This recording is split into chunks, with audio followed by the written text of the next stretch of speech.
จังว่าตัวนี้ผู้ใดเกิดความทุกข์ขึ้นมานี่เอาหลักอริยสัจสี่นะไปไข้ควรแล้วก็ไปพิจารณาสามารถจะแก้ทุกข์ได้จริงตามเฮาต้องการที่จะแก้นะต้องไปมองบ่ว่าปัญหามันเกิดขึ้นมาจากไสเป็นหยังก็สร้างทุกข์ไปเฮาจังซี่นะเฮาก็ไปค้นเบิ่งหาเหตุมันทุกข์เกิดความทุกข์ขึ้นมาก็ไปค้นเบิ่งในเจ้าของนั่นแหละนะตัวนี้เว้าหมายถึงว่าทุกข์ในการใช้ชีวิตอยู่ของเฮาแต่ละคนทุกคนต้องมีความทุกข์วัดทุกคนบ่ว่าสัตว์สาวาสิ่งบ่ว่าแต่มนุษย์เทวดาพรหมต่างๆย่อมถึงข้าวจะต้องมีความทุกข์เข้ามากระทบเป็นธรรมดาเวลาเกิดความทุกข์ขึ้นมานี่การจะให้มันเศร้าทุกข์หายทุกข์ก็ต้องมาพิจารณาหาเหตุมันทุกข์หาเหตุมันสมุทัยเหตุได้เกิดความทุกข์ก็คิดเบิ่งพิจารณาเบิ่งเหตุมันเกิดทุกข์นี่เกิดมาจากไสนี่เมื่อเห็นเหตุระบาดนี่ก็นิโรธนิโรธะคือความดับความดับทุกข์แล้วก็สุดท้ายนิโรธะปฏิปทาหนทางเดินไปสู่ความดับทุกข์ต้องหาเหตุแล้วก็เดินไปสู่ความดับทุกข์แก้ยุติเหตุมันจังซี่นะต้องก็สิบ่ทุกข์ขึ้นมาในส่วนนี้หมายถึงว่าบ่ได้หมายถึงว่าจะพ้นทุกข์โดยทางเดียวเด้แม้แต่การแก้ไขปัญหาทุกข์ในชีวิตของเฮานี่นะเฮาก็สามารถจะแก้ได้เอาหลักอริยสัจสี่นี่เอาไปไขควรพิจารณาเบิ่งสมมติว่าเป็นหนี้เพราะรถไปดาวรถมาคันนึงติดหนี้มาดาวมากู้หนี้มาซื้อมาเพราะความอยากได้แต่ว่าบาทเอามาแล้วบาทเลยหมุนเงินบ่ทันใส่งวดบ่ทันก็เกิดความทุกข์บาทแล่นหายืมเงินจากผู้นั้นผู้นี้สารพัดมองเกิดความทุกข์บาทก็เจ้าก็บ่ให้ยืมพี่น้องยืมญาติพี่น้องก็เจ้าก็ว่าข่อยก็บ่มีคือกันจังซี่นะเจ้าของก็ทุกข์บาทถูกแล่นหาผู้นั้นผู้นี้ไปกู้ยืมเงินต่างๆก็บ่ได้ก็บ่พอใช้จังซี่นะเสียไปใส่งวดรถจังซี่นะก็หาเหตุมันบาดโอ้ที่เรียนอยู่ที่เจ้าของทุกข์นั่นเพราะหยังการหาเหตุทุกข์นี่คนสิบ่ค่อยเบิ่งบ่ไข้ควรบ่พิจารณาเบิ่งก็เลยบ่สามารถจะดับทุกข์ได้เหตุมันก็คือเพราะว่าเฮานั่นไปติดหนี้ตัวนี้เบาทุกข์ในพื้นฐานธรรมดาที่สามารถจะแนวเห็นได้ด้วยเจ้าของนี่เมื่อเห็นว่าเจ้าของนั่นไปเอามากำลังบ่พอเงินทรัพย์บ่มีไปใส่งวดใส่หนี้ต่างๆก็เลยเกิดความทุกข์บาดนี้เมื่อเห็นทุกข์ละบาดทุกข์พอเอามากู้มาเป็นหนี้มาบาดนี้วิธีการดับทุกข์ก็ต้องเบิ่งว่าเฮาบ่สามารถที่จะหาเงินมาใส่หนี้งวดรถนั้นได้ในส่วนนี้การเฮาอยากดับทุกข์เฮาก็ปล่อยรถนั้นไปปล่อยออกไปโดยชอบโดยความถูกต้องปล่อยออกไปภาระต่างๆที่สร้างความทุกข์ขึ้นมามันก็ดับไปทันทีนี่วิธีการดับทุกข์แต่ว่าการเฮาบ่พิจารณาจังซี่เฮาก็มีแต่สิแล่นไปหากู้หายืมมามันก็สิโปะไปเรื่อยนักไปเรื่อยเอาไปมาบาดนี้ไปกู้บ่ได้บาดนี้ก็ไปหาคิดวิธีการโกงมันแห่งยุ่งยากไปเรื่อยบาดสร้างความทุกข์ซับซ้อนไปเรื่อยๆจาก1ทุกข์พ้นเป็น2ทุกข์3ทุกข์ไปเห็นหมดแต่มาเบิ่งข่าวอันนั้น2วันก็เจ้าวัน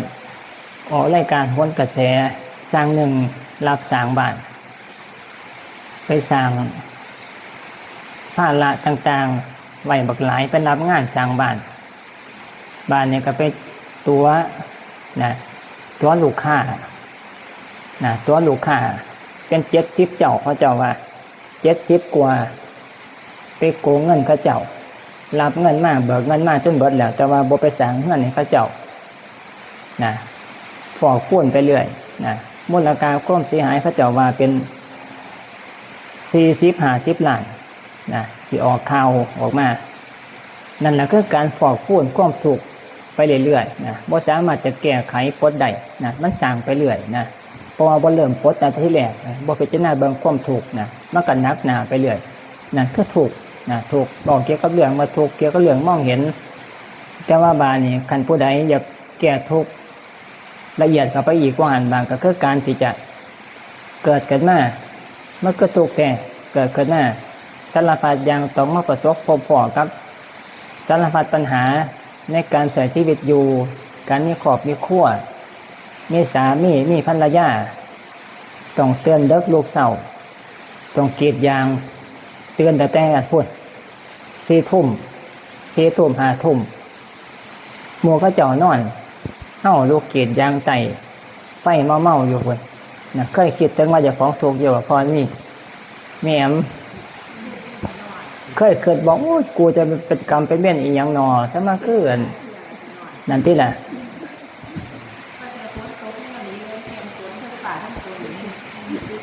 ฝนตกกับบ่ได้เศร้าน่ะนักเสียก็โอ้ยฝ่าน้ำฝนมันแลนตานีตานานอยู่ว่าอย่างฝนตกค่ำกับโปอย่างนั่นคือความถูกของคนการใส่ชีวิตเกิดมาเนี่ยเกิดขึ้นมาเนี่ยกระทุกแนวเนี่ยบ่น้อยมีเฉพาะเฮาได้บ้านทุกอาชีพพระเจ้ากับมีทุกของพระเจ้าอยู่บ่ทุกอาชีพนะทุกเพราะว่าเกิดมาเป็นธาตุของการเกิดขึ้นมาเป็นธาตุของการต้องความอยากได้สิ่งนั้นสิ่งนี้คือเขาเจ้าบ้างอยากได้รถอยากได้เฮือนสารพัดอย่างอยากได้อย่างนี้บางก็เลยเป็นธาตุของความทุกข์ก็ต้องไปแสวงหานะมันขี่ข้อเฮาคือความอยากในส่วนนั้นพอการเกิดขึ้นมานะก็ต้องเฮ็ดแนวนั้นนะมานั่นก็มองว่ามันทุกข์แนวนี้นะเฮาก็ต้องแสวงหาความพ้นจากทุกข์เวลาทุกข์ในส่วนพระพุทธเจ้าเพิ่นเห็นแนวนี้แหละทุกการเกิดขึ้นมาทุกบ่ความมาแก่เกิดขึ้นมาน่ะทุกสารพัดอย่างบ่หนุ่มบ่สาวไปเรื่อยๆจะต้องแก่ไปบาดนี้จากเคยสวยเคยงามบาดนี้ก็แก่ไปเฒ่าไปแล้วบ่คือเป็นหนุ่มเป็นสาวก็เกิดความทุกข์ขึ้นมาอยากไปเฮ็ดให้มันงามคือเก่ามันก็บ่งามนะหน้าตานี่ก็เป็นฝ้าสารพัดอย่างกะต่างๆขึ้นมาสมัยเป็นหนุ่มเป็นสาวเนี่ยบ่มีอายุขึ้นมา30 40นี่เริ่มมีฝ้ามีกะขึ้นมานั่นคือความทุกข์ชนิดหนึ่งนะทุกข์เพราะความแก่บางคนบาดเจ็บไข้ได้ป่วยนะทุกข์เพราะความเจ็บไข้ได้ป่วยนะสุดท้ายคือทุกข์เพราะความตายบ่อยากตายย่านตายนั่นก็เป็นความทุกข์ในเมื่อเป็นหน้านี่บาดพระพุทธเจ้ามันก็เลยพิจารณาเห็นในส่วนนี้เกิดความเบื่อหน่ายสังเวชนะสังเวชแสวงหาทางพ้นทุกข์ออกจากวงจรวัฏฏะในส่วนนี้นะการค้นเกิดเห็นแนวนี้อยากพ้นอยากออกจากทุกข์วัฏฏะในส่วนนี้ก็มีช่องทางเดียวคือการปฏิบัติเพื่อความพ้นทุกข์ปฏิบัติธรรมนั่นแหละภาษาเฮาเอิ้นง่ายๆคือปฏิบัติธรรมหนทางออกจากทุกข์นี่มีประตูเดียวมีแต่ธรรมะพุทธเจ้ามรรคมีองค์8เป็นเครื่องดำเนินเครื่องพาพ้นทุกข์ไปนอกจากนั้นบ่มีบ่แท่งก็สร้างทางไปสวรรค์ได้ทางสร้างทางไปสู่พรหมโลกได้แต่ว่าสุดท้ายบัดอายุขัยของอันสวรรค์ของพรหมโลกก็ต้องกลับมาเกิดเป็นคนบ้างเป็นสัตว์บ้างก็อยู่ในวงจรวัฏฏะเกิดแก่เจ็บตายคือเก่าเนี่ยแต่ว่าคันผู้ใดเกิดเห็นในส่วนนี้แล้วบัดพระเจ้าก็จะมีความคิดอยากออกจากทุกข์พ้นจากทุกข์แบบพุทธเจ้าแต่บางคนเฮานี่สิคิดบ่คือกันบางคนคิดสูงอยากออกจากทุกข์อยากปฏิบัติธรรมอยากออกบวชนะตัวนี้คือมาบารมีเขาเจ้าก็ถือมามีมาสร้างมาก็เห็นทุกข์มาหลายผ่านทุกข์มาหลายเนี่ยก็เกิดความกลัวนะเกิดความกลัวมาหลายภพหลายชาตินะเกิดความกลัวสะสมกันมาแล้วเกิดมาบารมีเริ่มหลายขึ้นจะไปกล้าออกบวชกล้าออกปฏิบัติธรรมการไปย่อมก็คือออกบวชเป็นตาปะขาวบ้างนะเป็นเณรบ้างการเป็นพระก็คือมาออกบวชเป็นพระสงฆ์ปฏิบัติธรรมเพื่อความพ้นทุกข์ในส่วนนี้แต่ว่าบางคนเนี่ยก็บ่เห็นปานขนาดนี้เห็นแต่ว่า เฮาบ่เกิดใหญ่ปานนั้นจังซี่นะเอาเพียงแต่ว่าได้ปฏิบัติธรรมสร้างบุญไว้บั้นปลายชีวิตบ่ได้ไปเกิดสวรรค์นะได้กลับมาเกิดเป็นคนใหม่มีความสุขใหม่ขึ้นมานี่ในส่วนเนี่ยก็คิดแนวเนี่ยก็มีนะเป็นส่วนหลายนะแต่ว่าก็เป็นทางที่ดำเนินไปสู่ความสุขอยู่แต่ว่ามันก็บ่สามารถจะออกจากวัฏสงสารได้แต่ว่าก็เฮ็ดไปเนี่ยต่อไปละบาดมันทุกข์ก็มาใส่เจ้าของมากๆภพชาติแต่ละภพแต่ละชาติเป็นคนบางเป็นสัตว์บางเกิดความทุกข์สะสมบาดมาเอาไปมามันก็จะเกิดเข้าสู่จุดนี้คือกันทุกคนนะเกิดความเบื่อหน่ายทุกข์เกิดขึ้นมาทุกข์หลายเท่ากับลูกตายเสียเมียตายจากเกิดความผัดผ่านสารพัดอย่างมันบ่ได้มีความสุขแบบคือจังเฮาเห็นอยู่ปัจจุบันนี่ทุกภพทุกชาติไปเพราะว่าเฮาสร้างกรรมแต่ละภพแต่ละชาติสร้างกรรมสะสมไว้จักมีอันใดแน่ที่เคยเฮ็ดไว้เฮาก็บ่ฮู้จักแต่ว่าปัจจุบันเนี่ยที่มีความสุขอยู่นี่ก็เพราะว่าผลของกรรมดีส่งผลให้เฮามีความสุขจากการเป็นอยู่ทรัพย์สมบัตินี่ก็มีพอได้ใช้พอได้สอยบ่ได้เกิดความทุกข์ลำบากอีหยังมากมายน่ะรถเรือก็ไม่ขี่ลูกก็ดีสามีก็ดีสามีก็บ่นอกใจเฮาลูกก็บอกฟังเรียนจบจังซี่นะถ้ามาหากินนี่ก็เขาเจ้าก็ดีเฮาก็เลยมีความรู้สึกว่าชีวิตเฮานี่มีความสุขนะแต่ว่าบาดเฮาเว้าถึงข้าวเวลากรรมที่บ่ดีภพชาติต่อไปบาดจักเมื่อใดก็บ่จักกรรมบ่ดีมาถึงเฮาบาดนี่สิ่งที่เฮาเคยคิดว่า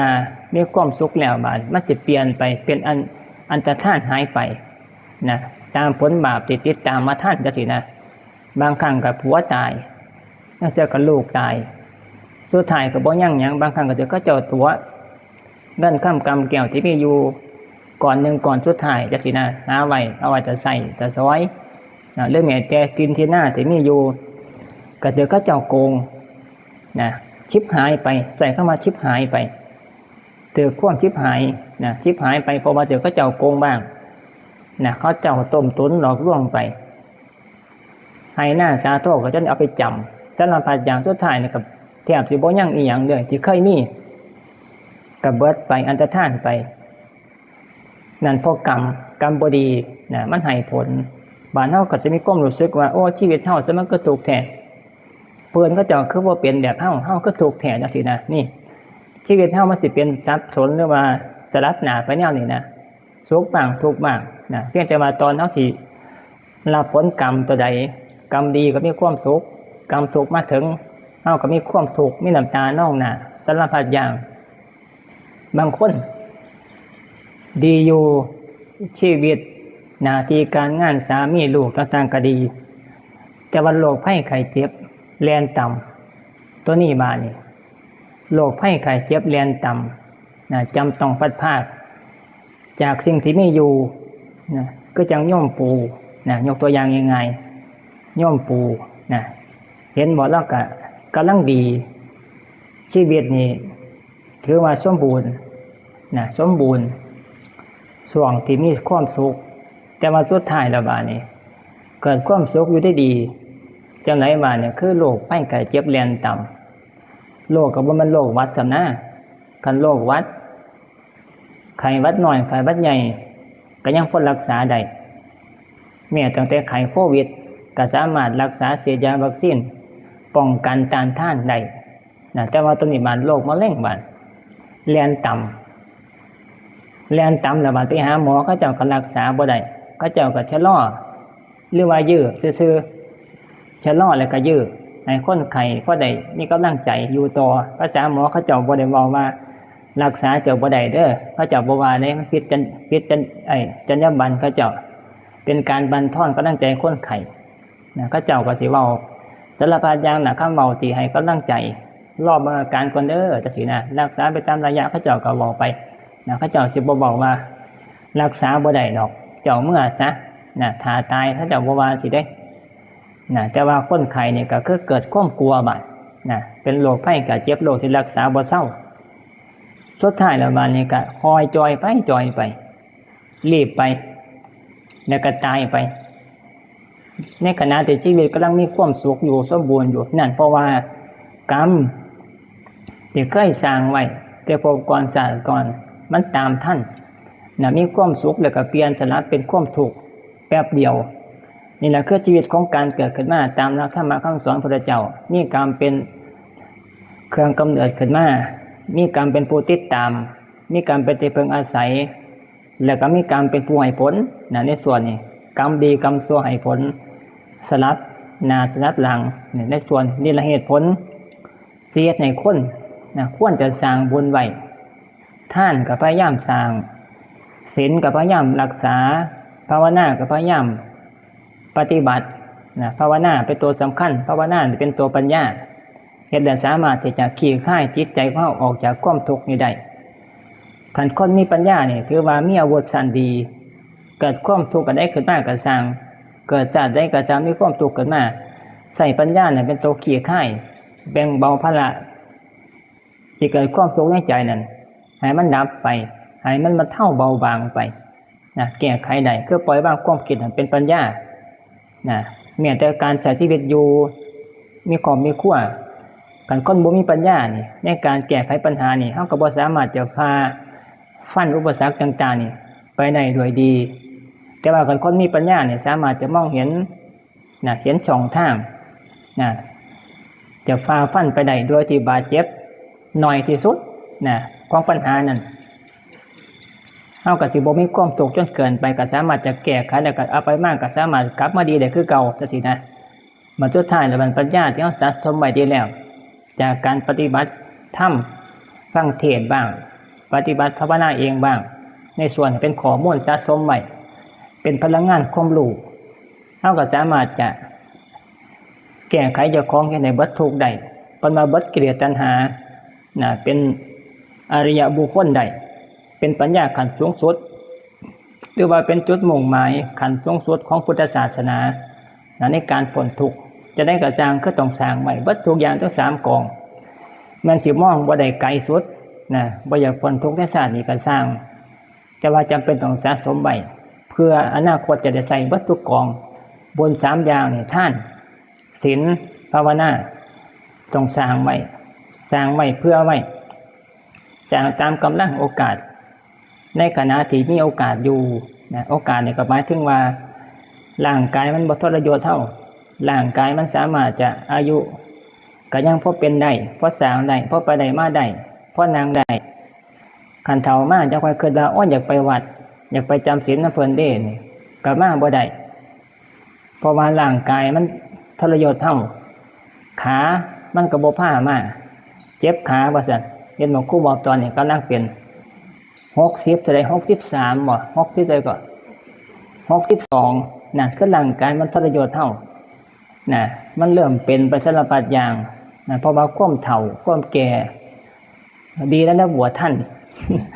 แล้วบวชท่านพรรษาบ่หันพระสังฆเป็นเนี่ยบวชบ่ท่านโอ้ยบ่ได้บุญบวชซ้ำบาดจะรอแต่ว่าเดี๋ยวถ่ายมันเศร้าก่อนเป็นรักษาไปหาหมอก่อนแล้วก็สิมาบวชปีหน้าก่อนแล้วก็สิมาบวชเข้าพรรษาว่าเถอะเอาคันมันเกิดเป็นหนักเป็นบ่เศร้าบ่ได้บวชยืดไปเรื่อยเอาไปมาก็เฒ่าไปเรื่อย63 64ก็เว้าไปเฒ่าไปเรื่อยบาดนี้สุดท้ายแล้วก็มันเฒ่าไปแล้วมันก็สิสลาล่างภาษาหนังเพิ่นน่ะสลาล่างเพิ่นว่าภาษาเฮาสลากายสลาล่างวิญญาณออกจากร่างไปบ่ได้บวชซ้ำนั่นเพราะว่าข้าแต่ว่ามันเฒ่ามันเฒ่าจะว่าควรจะเฮ็ดในขณะที่มีโอกาสก็คือเฮาร่างกายมันเป็นไปได้พอไปได้มาได้ก็เฮ็ดช่วงที่นะ ผู้ใดเสียไว้ตัวท่านมาปฏิบัติช่วงร่างกายพอเป็นไปได้นั่งได้น้ำเพิ่นนั่งให้มันได้น้ำเพิ่นกันมานั่งสมาธิก็ชั่วโมงนึงพยายามนั่งให้มันได้ชั่วโมงนึงเป็นขั้นต่ำเลย ขั้นต่ำขั้นที่เริ่มต้นของการที่จะปฏิบัติธรรมเพื่อว่าจะเป็นที่เพิงเฮาได้ในอนาคตบ่เว้าเรื่อง15 นาทีเรื่อง20 นาทีดอกเว้าเรื่องชั่วโมงนึงนี่นั่งให้มันได้เพื่อหัดเป็นเบื้องเบสิกขั้นพื้นฐานของการปฏิบัติเบื้องต้นนั่งไปเพื่อหัดนั่งภาวนาไปชั่วโมงนึงอย่าพลิกขาอย่าพลิกพยายามอย่าพลิกใส่คำว่าอย่าพลิกนั่งท่าได้กับท่านั้นนั่งเริ่มต้นท่าได้กับนั่งท่านั้นจนจบรายการจนเจ็ดละครั้งดังไม่ตัดนะนี่โอกาสจะพัฒนาเจ้าของได้นี่มี นะมีการสามารถเฮ็ดได้นะปฏิบัติได้ถือว่าเป็นผู้ที่พอทนต่อทุกข์ที่มันเกิดขึ้นได้ทุกข์ซ้ำนี้สามารถจะทนได้เบิ่งได้ก็ถือว่าโอกาสในการจะประคับประคองจิตวิญญาณเจ้าของเวลาเกิดความทุกข์รุนแรงเข้ามาเนี่ยยังมีโอกาสจะเอาตัวรอดได้แต่ว่าคัน10 นาที20 นาทีเนี่ยอ้อยบ่ไหวถูกแห้งก็ใจสิขาดโอ้ยากอยู่เด้อถึงข้าวเวลานี่มาสุดท้ายมาเนี่ยบานนั้นเฮาบ่ทันเห็นนั่นช่วงสภาวะที่มันเกิดความทุกข์เข้าเจียนตายนะทุกข์นี่ยิ่งใหญ่แห้ง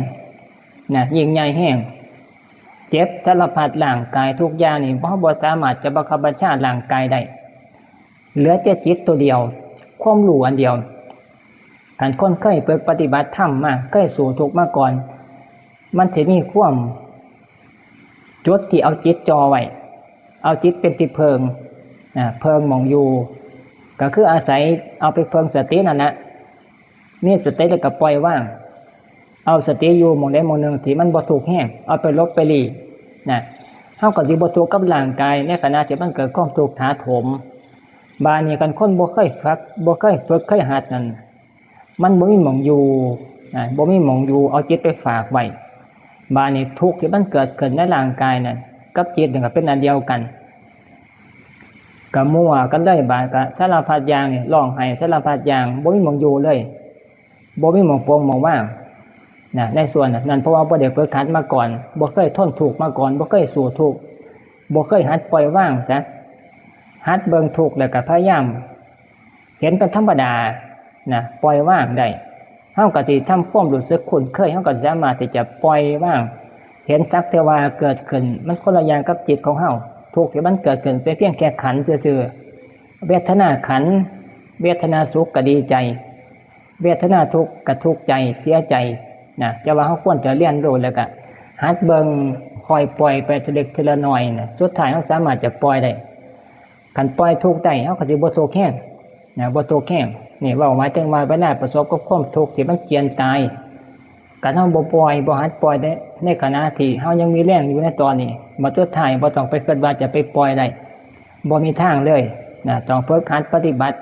ซะก่อนซ้อมไม่มากทำให้มากเจริญให้มากถ้าข้าวเวลามันมาความทุกข์มาถาโถมมาประดังเข้ามาเฮาสิมีหม่องเพิงบุญนั่นแหละเพิงบุญเพิงกุศลในส่วนนี้ จังว่าอาตมาเห็นนั่นเห็นโยม มันคอมเมนต์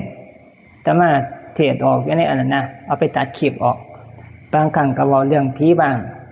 บางครั้งก็เว้าเรื่องสารพัดอย่างเว้าหลายอย่างหลายแง่หลายมุมบันเว้าเรื่องการปล่อยว่างคือเว้าคือว่านี่แหละถึกช็อตที่เว้าเกี่ยวกับเรื่องว่าหัดปล่อยว่าง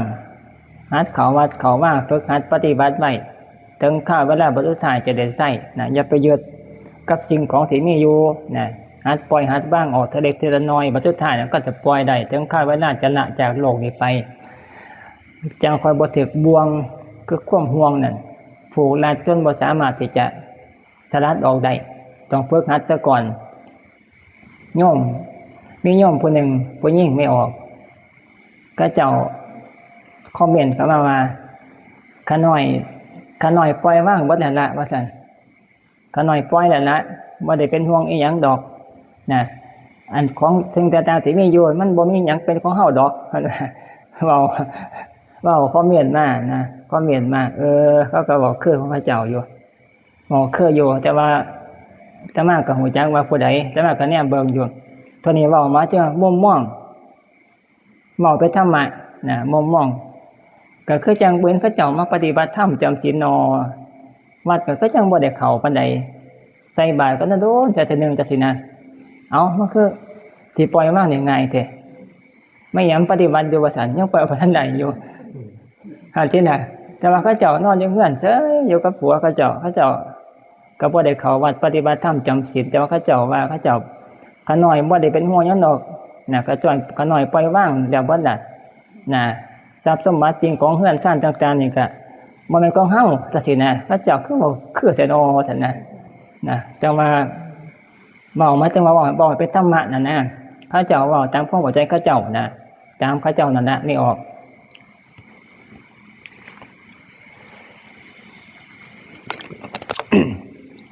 เพราะว่าเขาเจ้าบ่ทันเห็นสภาวะที่มันเกิดมาจริงว่าเฮาปล่อยได้บ่เคยเข้าห้องสอบบ่เคยเข้าห้องสอบก็คิดว่าเอาความคิดแล้วก็สภาวะที่เป็นอยู่ในปัจจุบันนะคิดว่านะแต่ว่าความจริงเวลามันเกิดเหตุการณ์สภาวะแวดล้อมต่างๆมันสิบ่อยู่แบบปัจจุบันนี่นะมันสิเข้าไปแบบน่าหวาดเสียวนะแล้วก็บ่มีความอบอุ่นเข้าไปซอยเลยจิตผู้เดียวเท่านั้นเป็นผู้ที่ไปสู่กับความทุกข์ที่มันจะเกิดขึ้นเฮาอยู่ตอนนี้เฮาอยู่กับผัวกับเพื่อนซ่านลมพัดเย็นสบายพัดลมเปิดใจมันก็มีความสุขก็คิดว่าก็สิปล่อยได้บ่ได้เป็นห่วงอีหยังแต่ว่าความจริงมันบ่ได้เป็นแนวนั้นนะซ้ำเฮาย่านผี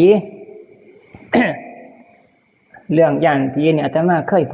ยประสบมาพอหลายต่อหลายเทื่อ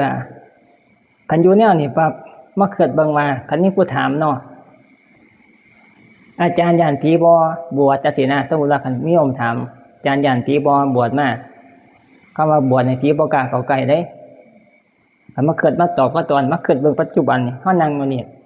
ไฟก็ฮงๆแนวนี้คันผีมานี่กูสิย้านบ่นอถามเจ้าของน่ะนะโอ้ยบ่ย้านดอกเว้ย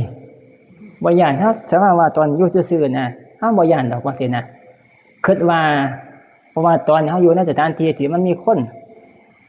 นอยู่รอบข้างเฮาแม่นผียางมากไปโกยมาจังซี่เฮาก็สิบ่ย้านเฮาก็สิสวดมนต์ใส่มันจังซี่นะคิดว่าจังซี่นะแต่ว่าบาดนี้เวลาอาตมาเคยไปอยู่นำป่าบาดไปอยู่ป่าที่มันเป็นป่ามันบนป่าซ่าบ่แม่นป่าน้ำดอนน้ำไห้น้ำหน้าไปอยู่ในป่าที่มันเป็นเทือกเขาใหญ่ๆเกิดไปแล้วมันบ่มีที่สิ้นสุดกว้างหลายหมื่นหลายพันไร่จังซี่นะหลายพันหลายหมื่นไร่แล้วก็ในป่ามันก็สิมีแต่สัตว์บ่มีคนอยู่จังซี่นะฮู้ว่าบ่มีที่เพิงคนบ่อยู่ใกล้อยู่ในป่านั่นบาดนี้สภาวะที่คิดว่าโอ้คันผีมาเฮ็ดจังได๋น้อจังซี่นะคนละความรู้สึกได้บาดนี้มันบ่มีที่เพิงคิดไปหาคนกันปกติคันเฮาอยู่นี่เนาะคันมันบ่มีคนอยู่นี่แต่ว่าเฮือนเขาเจ้าก็อยู่ย่านประมาณจัก100 เมตร200 เมตรเฮือนคนจังซี่นะคันผีมาคันเฮาสู้ไปเฮาก็ยังแล่นไปหาเขาเจ้าพอได้มีหม้องเพิงไปเอิ้นเขาเจ้าอ้อนมาซอยแน่ผีดอกอาตมาจังซี่นะก็มีที่เพิงจังซี่มันก็อุ่นใจแต่ว่าบัดถ้าไปอยู่ในป่าใหญ่ที่เฮาฮู้จักอยู่แล้วว่ามันบ่มีคนอยู่ในระเบียงในป่าบ่มีคนเลยจะเรียนไปเพิงผู้ใดก็บ่ได้เลยความคิดนี่จนมุมเลยบ่มีบ่อาจสิไปเพิงผู้ใดได้นั่นในส่วนบ้านความกลัวบาดมันสิเข้ามาบีบคั้นได้ยินเสียงจิกหลีดเสียงหนูเรียนก็พอแก่ๆนี่หวาดระแวงตกใจสารพัดอย่างหวาดสะดุ้งกลัวบ่มีที่เพิงบาดนี้เมื่อเกิดเหตุการณ์แบบนั้นปั๊บบาดนี้เพิงภายนอกบ่ได้บาดต้องเพิ่มกำลังของสติเพิ่มกำลังของธรรมที่เคยปฏิบัติมาเป็นที่เพิงนะนี่หมายถึงว่าการอยู่ในจุดแต่ละจุดนี่ความคิดสิบ่อยู่หม้องเก่าเคยคิดว่าสิสู้ได้แต่ว่าไปอยู่ในเหตุการณ์สภาพแวดล้อมต่างๆนี่มันเปลี่ยนไปความคิดเก่านี่ถูกละลายไปถูกล้อมละลายไปนะอารมณ์มันมาขาเฮามาเปลี่ยนเฮาเพราะฉะนั้น การที่กลับไปสู่จุดที่ว่าบ่ได้ปฏิบัติธรรมบ่ได้ซ้อมไว้ก่อนคิดว่าสิปล่อยว่างนี่ปล่อยบ่ได้ก็สั่นคือสิบ่มีพุทธเจ้าเกิดขึ้นมาแล้วก็ตรัสรู้แล้วก็สอนธรรมปฏิบัติเอาว่าซั่นนี่นะก็สิปล่อยง่ายปานนั้นนะคงจะบ่มีพุทธเจ้าแล้วก็บ่มีธรรมะคำสอนพุทธเจ้าให้ฝึกหัดปฏิบัตินั่นในส่วนนั้นจะมาถึงข้ามเวลาเข้าไปสู่จุดนั้นขันยังหลงความคิดตัวนี้อยู่ว่าปล่อยได้จริงนะเขาไปอยู่ในตอนบาดเฮากะสิบ่มีที่เพิงนะเพราะบ่เคยได้เตรียมตัวไว้ก่อนบ่เคยสู้ทุกข์ไว้ก่อนนะบ่เคยหัดปล่อยก็หมายถึงว่าทดสอบเจ้าของเบิ่งว่าที่ว่าเฮาว่าสิปล่อยว่างได้จริงลองออกมาจากเฮือนเบิ่งถึงข้ามเวลาวันพระวันอุโบสถมาหัดออกมาจำศีลเบิ่งนะออกมานอนอยู่วัดเบิ่งจะเคลื่อนมื้อนึงเคลื่อนนึงมันสิอยู่ได้บ่นะแต่ว่าเนี่ยว่าบ่ได้ดอกก็ถอดเฮือนง่อยๆน่ะต้องออกมาเบิ่งก่อนสิฮู้จักใจเจ้าของอย่าไปคิดอยู่เฮือนไป เกิดอยู่เฮือนน่ะว่าปล่อยได้ถึงข้าวบ่ได้ก็น้อยก็สิไปแบบสบายจังซี่นะลองเอามาสอนหมดแล้วก่อนมาอยู่วัดซะก่อนมานอนอยู่วัดมานอนอยู่วัดซะก่อนจักคืนนึงนะทดสอบจิตเจ้าของเบิ่งคืนนึงศีลนึง2ศีล3ศีลก็ว่าไปกันอยู่หลายๆศีลไปเป็นหลายเดือนหลายปีปานนั้นมาจำศีลทุกศีลมานอนอยู่วัด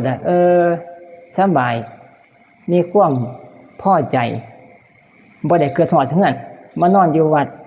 สติกับใจเจ้าของก็อยู่กับกายเจ้าของศรัทธาในการปฏิบัติธรรมอยู่เฮ็ดจังซี่เฮือนก็บ่ได้ห่วงเขาเจ้าอยากอยู่อยากเฮ็ดจังได๋ก็เขาเจ้าอยู่เป็นผู้อยู่เฮือนจังซี่นะคันเป็นแนวนี้คือเอาตัวออกมาเอาใจออกมาจากเฮือนมานอนอยู่วัด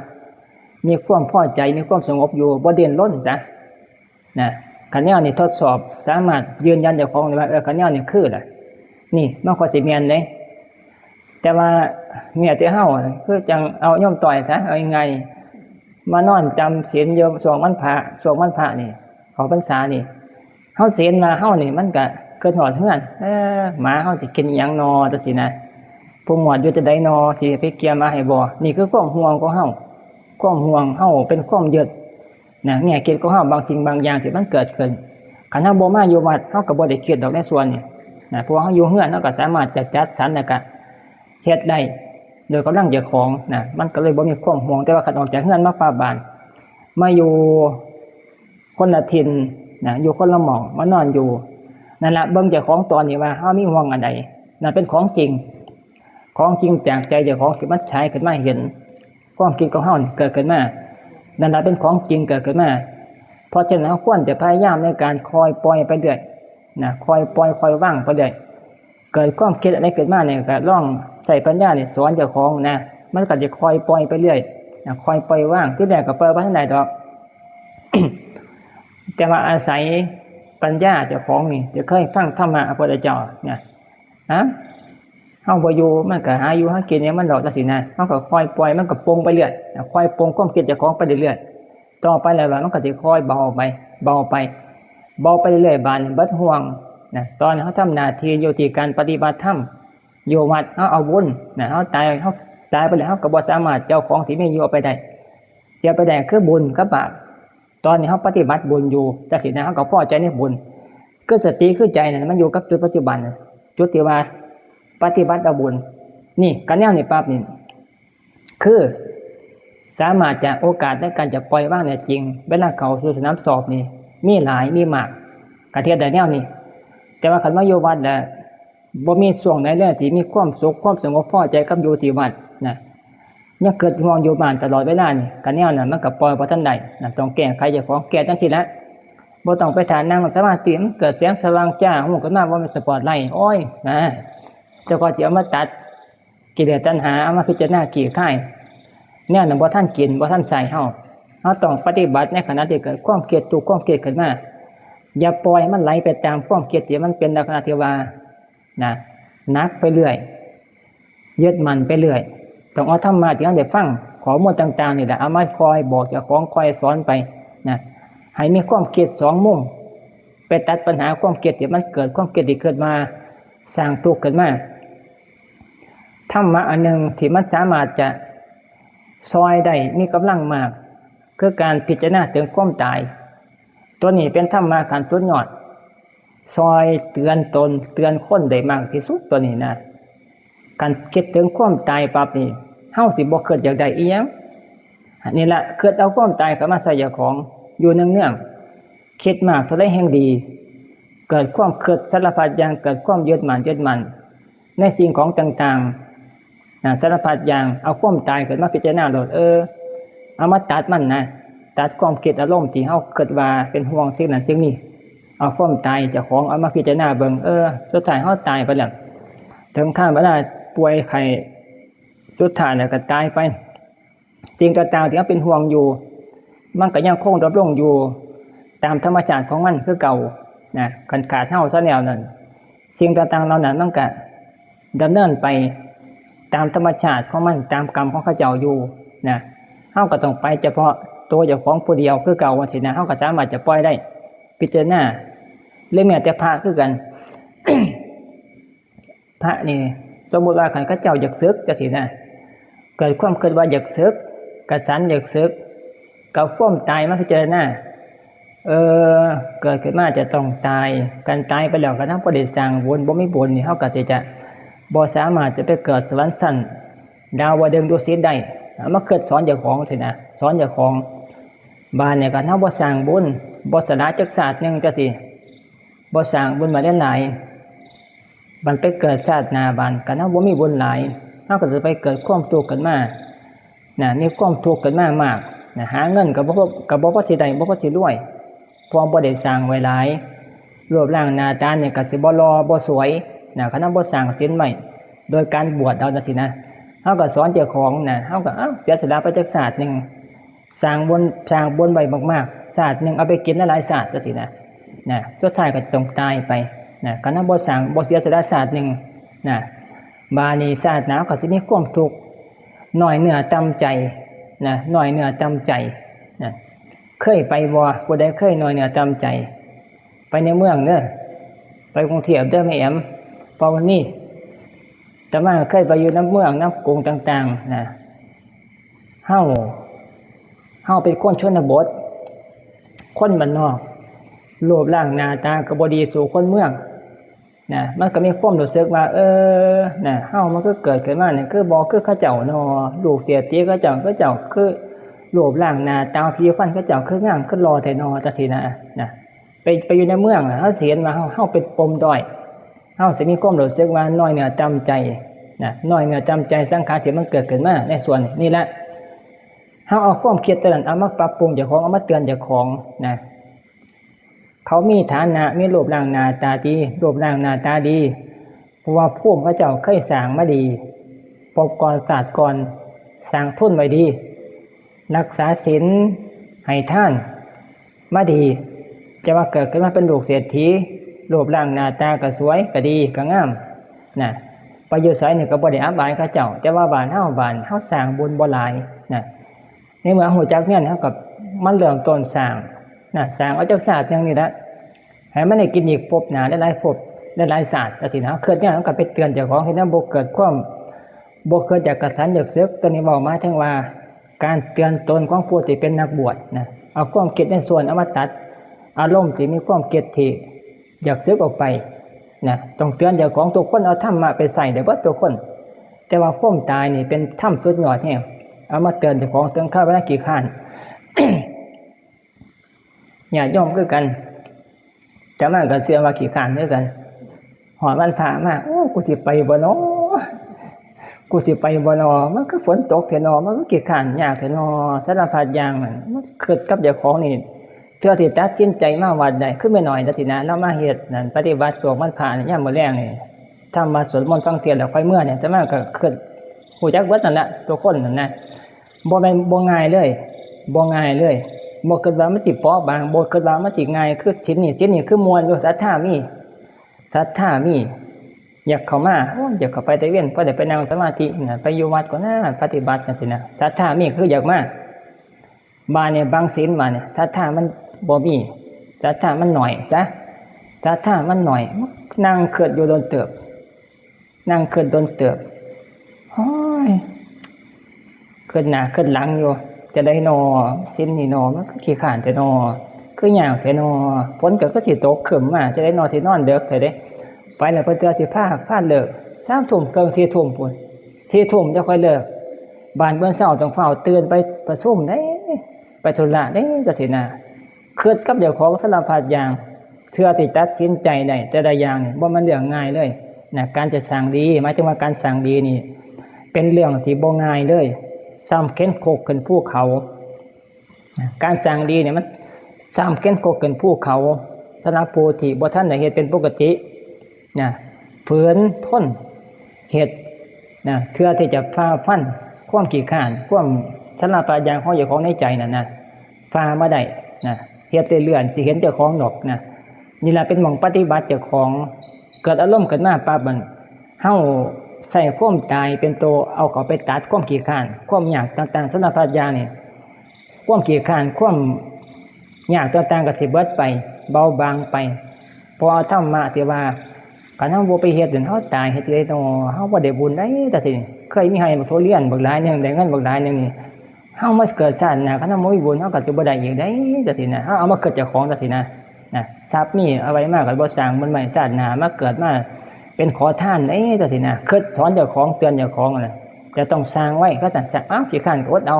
บ่ได้สร้างบุญเอาไปต่อภพหน้าชาติหน้าจังซี่นะตายไปบ่ได้เฮ็ดดอกจังซี่นะก็บอกเจ้าของจังซี่นะเอาไปมาก็มาได้บาดมาได้มาหอดบ้านแต่มาหอดมันก็บ่กลางเมื่อดอกคันบ่ดี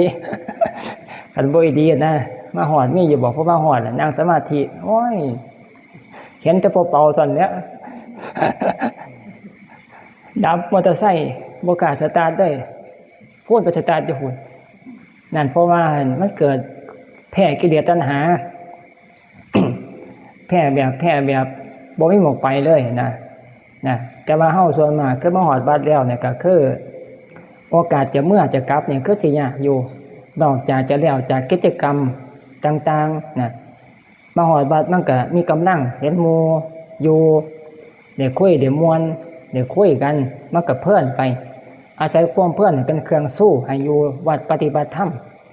ก็สิเมื่อก็อยากอายหมู่จังซี่นะมันก็เป็นเครื่องซอยหลายอย่างอยู่วัดนี่มีเครื่องซอยหลายๆอย่างขันมาหอดแล้วเครื่องซอยอยากเมื่ออยู่แต่ว่ากับข้าแต่ว่ามันหยาดเสียหนาเสียเรียมตัวจริงนะในส่วนนี้ก็เลยอยู่แต่ไปมาบานกันเวลาแล้วพร้อมกิจกรรมแล้วค่อยเมื่อบานกำลังใจมีหลายได้บานกำลังใจมีหลายว่าได้ประสบสำเร็จแล้วประสบผลคือความสำเร็จจากการสู่จากของละสู่กับกิเลสตัณหานี่ชนะแล้วเพิ่นแล้วเพิ่นท่าแล้วก็จะค่อยเมื่อมันกำลังใจเนี่ยมีเข้มแข็งขึ้นมาเป็นกำลังใจคือความชนะความเฮ็ดได้นี่นะเป็นกำลังใจสุดท้ายมันสะสมเป็นพลังบานต่อไปก็สิเก่งไปเรื่อยมีกำลังไปเรื่อยคอยละจากของน้อยนี่นะในส่วนนี้ไปต่อไปมันก็สะสมไปเรื่อยไปมากก็ได้บวช ชาตินี้บวชบ่ได้ชาติหน้ามันสิได้บวชมันเป็นกำลังสะสมไปเว้าหมายถึงว่าการออกปฏิบัติแต่ละคนนี่บ่ได้ง่ายเลยแต่ละคนบ่ได้ง่ายผู้ง่ายก็มีผู้ยากก็มีแต่ว่าต้องฝ่าฟันต่างๆมากมายบ่ใช่ย่อยเลยแต่ละคนสุดท้ายกันเฮ็ดได้ปฏิบัติได้เฮ็ดได้ขี้คร้านก็ทนสู้สงบก็เฮ็ดขี้คร้านก็เฮ็ดสุดท้ายสิได้เพิ่งในส่วนที่เฮ็ดนี่ล่ะเฮ็ดบุญสร้างบุญนี่สิเป็นที่เพิ่งหมดสุดท้ายกันสมมุติว่ากันไปเกิดพบหน้าชาติหน้าแต่บ่กชาตินี้ก็ได้ ปฏิบัติธรรมนั่งภาวนาไปแล้วก็สงบเห็นอดีตชาติเจ้าของคือพอมีจังซี่นั่งภาวนาไปเกิดอดีตตังสยานขึ้นมาเนื่องในอภิญญาเคลื่อนย้อนกลับไปนี่สมมุติน้องไปเกิดชาติหน้าได้ปฏิบัติธรรมจำศีลอีกคือเก่าเกิดกลับไปฮอดเจ้าของโอ้สมัยตะกี้เฮาเคยจำศีลอยู่วัดป่าปฐมเทศอยู่ตัวนี่เคยจำศีล8อยู่ตัวนี้แม่นขี้คร้านก็อดทนสู้เฮ็ดไปชนะบ้างแพ้บ้างก็เฮ็ดเป็นทุนในการปฏิบัติธรรมสร้างเพื่อว่าในขณะที่พบหน้าเนี่ยมันสิสามารถที่จะได้ทุนเอาไปใช้คือการระลึกชาติได้คันเฮาเฮ็ดได้ตอนนั้นเฮ็ดได้ครั้งสิเป็นอดีตตอนนั้นคือศาสตร์ปัจจุบันนี่สมมุติให้ฟังจะค่อยไปมีศาสตร์นั้นศาสตร์ที่สามารถระลึกชาติได้พอสร้างทุนไปจากปัจจุบันนี่จะค่อยมีศาสตร์นั้นเฮาสิเกิดความโอ้ยดีใจหลาย ดีใจว่าได้เฮ็ดได้สร้างไว้คันกูบ่ได้สร้างไว้ชาตินั้นบ่ได้ไปปฏิบัติธรรมจำศีลบ่ได้อดทนสู้ปานนั้นชาตินี้กูก็สิทุกข์อีกแล้วจังซี่นั่งก็สินั่งไปโอ้ยหมู่เขาสงบก็มาปฏิบัติธรรมบวชพร้อมกันจังซี่บวชพร้อมกันหมู่ก็จะปฏิบัติได้สมาธิได้ฌาน1ฌาน2ได้บ่ทุกคนปฏิบัติก็ไปสูงไปเรื่อยกูนี่คือเฮาจังซี่นั่งว่าซั่นนี่อดทนยุ่มดากจมก้นใส่บ่เกิดอีหยังเลยความทุกข์ตัวนั้นก็สิบ่เกิดคันเฮาเฮ็ดลงมือในการปฏิบัติเป็นทุนใหม่ก่อนในปัจจุบันนี่ไปเกิดพบหน้าชาติหน้าบัดความคิดที่ว่ากูคือบ่มีบุญแท้จังซี่มันก็สิบ่มีบ่เกิดขึ้นแก่เฮาจังซี่เฮาลงทุนสร้างไปไปเกิดพบหน้าชาติหน้ามาเกิดถึงเจ้าของแล้วว่าเจ้าของเคยปฏิบัติมาแต่ชาตินั้นชาตินี้เฮาก็สิมีความดีใจมีความพอใจว่าเจ้าของสร้างทุนมานี่แล้ว ความทุกข์ที่ว่าบ่มีเฮาคือบ่มีจังซั่นจังซี่นะมันก็สิบ่เกิดขึ้นที่เหตุผลในการปฏิบัติธรรมนะเป็นเครื่องหล่อเจ้าของเฮ็ดไปเรื่อยๆนะกี่การก็เฮ็ดดูก็เฮ็ดเอาความตายเข้ามาเตือนตนเจ้าของความตายเข้ามาเตือนตนเจ้าของนะในส่วนจะซอยได้มากเลยนะอาตมาก็เลยกล่าวไว้พอสมควรนะเดี๋ยวธรรมะย่อมต่อยแล้วสิแตกก่อนปกติเขายังเป็นท่านเดิม3 ทุ่มครึ่งอันนี้3 ทุ่ม42นะบ่ทันเดิมฮะว่าสู้ได้ธรรมะเบิดเสียงเนี่ยพอละไปกันเลิกสมควรแล้วแหละ